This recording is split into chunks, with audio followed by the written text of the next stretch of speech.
Hi guys, Chalene Johnson here with Mailbag Friday, where I answer your questions submitted to me on Twitter and on Facebook. And I'm using my cell phone too, which is not an iPhone, but I have an iPad. So questions, hang on. You know what I should do? I should start this off by reading a text message that I got from Monica. Yeah, let's do it. She goes, Johnson, we've got to set this up on a weekly taping schedule. The people love me. They think I'm hysterical. Just look at your mother-in-law. She couldn't even hear what we were saying and she was laughing so hard at us. The people love us. I say we need to be together weekly, dude, weekly. Monica, simmer down. Mailbag Friday questions. Chalene, what do you think about children who are out of control? I think that's a great question. I typically don't think you can blame the parent. I mean, you shouldn't blame the kids. It's usually bad parenting, in my opinion.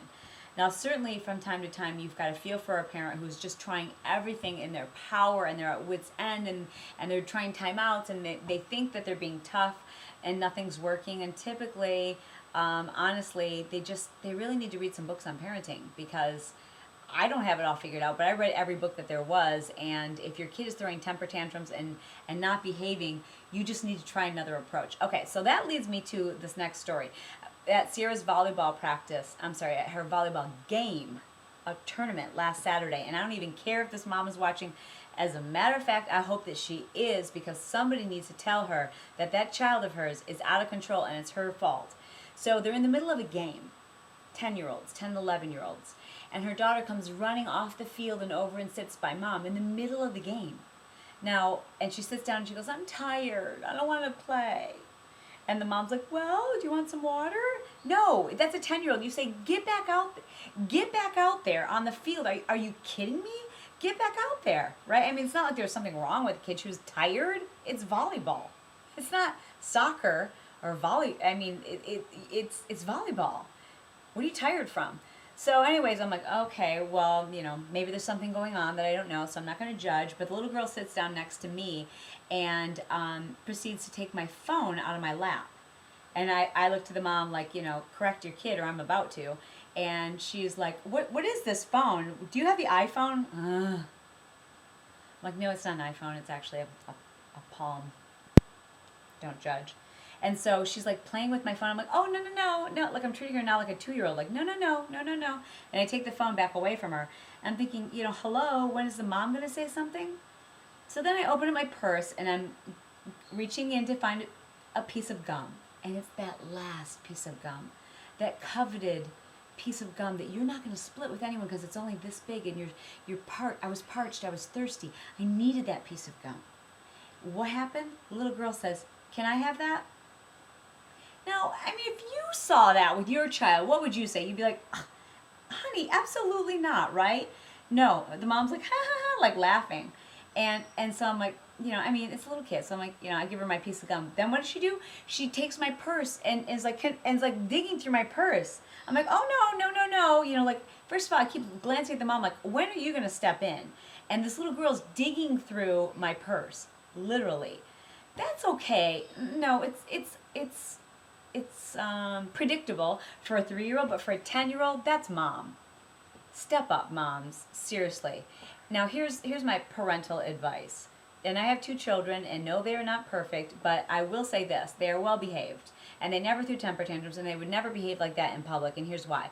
Because even if it's embarrassing to you, moms and dads, you need to scoop that kid up and go, absolutely not. And you drag them out of this situation, and you let them know that there are consequences when they behave that way. Next mailbag question.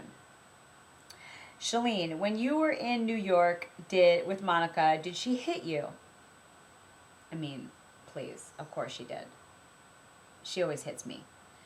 But what I did learn, because I was videotaping a lot of our trip, is that she doesn't just hit me, she hits everybody.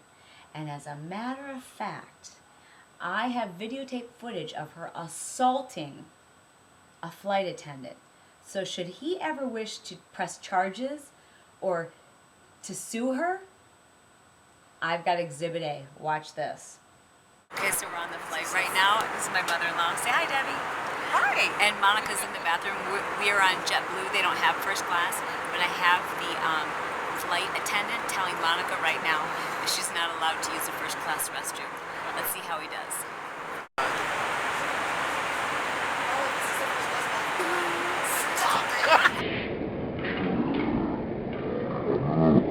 See?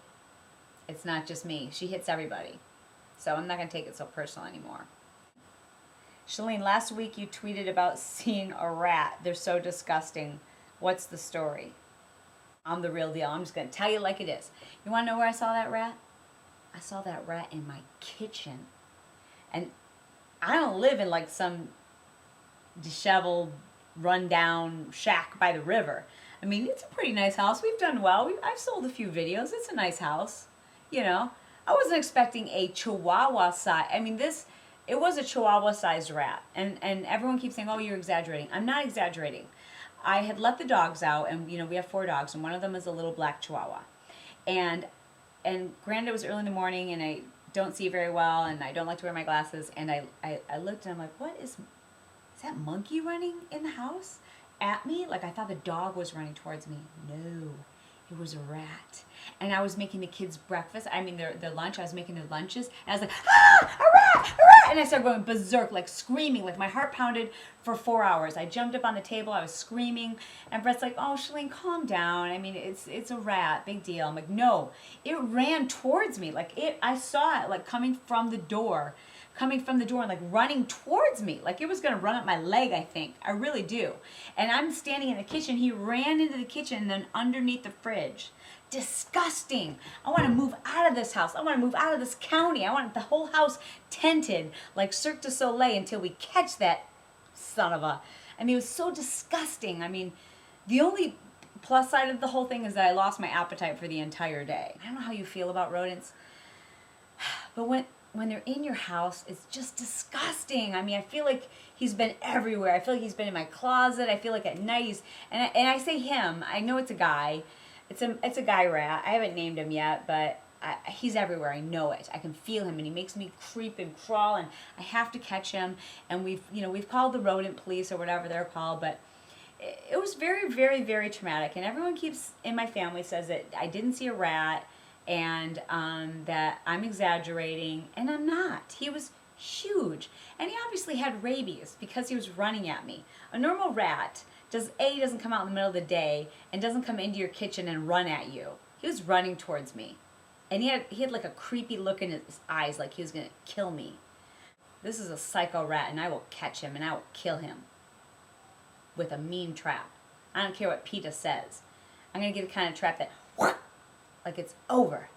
You know what I'm saying?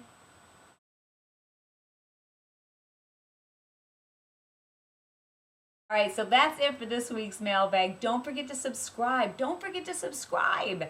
And thank you so much to those of you who forward on my YouTubes. I really appreciate that. Follow me on Twitter. Like me or fan me or whatever you call it on Facebook. Do something on Facebook. I love you. I love you. And